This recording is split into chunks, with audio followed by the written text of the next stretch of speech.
কই মাছ রান্না করবো কী করে করি দেখুন। কই মাছ আমি দিয়ে নুন হলুদ মাখিয়ে দিই, তেল গরম হয়ে গেছে, তেলের মধ্যে একে একে কই মাছগুলো আমি ছেড়েছি, ভাজা হয়ে গেছে কই মাছ। এই যে আমি নামিয়ে নিয়েছি, ওই তেলে জিরে ফোড়ন দিয়ে তেজপাতা দিয়ে আমি কেটে রাখা আলুটা দিয়ে দিলাম, দিয়ে সুন্দর করে আমি নেড়ে নিচ্ছি। তার মধ্যে আমি একটু লবণ দেবো, লবণ দেওয়া নাড়ছি। এই যে মশলাটা জিরের গুঁড়ো, ধনের গুঁড়ো, লঙ্কার গুঁড়ো, হলুদ গুঁড়ো, কাঁচা লঙ্কা, আদা কুচানো আমি আজকে মিক্সারে করে নিই, কেন ছেলেটার খুব শরীর খারাপ। করবো এক হয়ে গেল এক, ভাবছিলাম কই তেল করবো কিন্তু করতে পারিনি। এখন কাঁচকলা দিয়ে ঝোল করব। এই যে মশলাটা দিয়ে আমি কষাচ্ছি, নাড়িয়ে নিচ্ছি দেখুন। এই যে ওর মধ্যে কাঁচা কেটে রাখা কাঁচকলাটা দিয়ে নেড়ে নিচ্ছি, আবার নেড়ে একটু ঢেকে দেবো। এই যে কষানো হয়ে গেছে, এখন আমি পরিমাণ মতন জল দেবো, জল দিয়ে নেড়ে আমি একটু ঢেকে দেবো।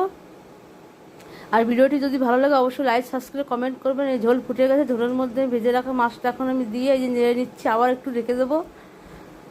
এই যে ঝোলটা আমার ফুটছে, এই ঝোল হয়ে গেছে, আমি এখন নামিয়ে নেবো। আর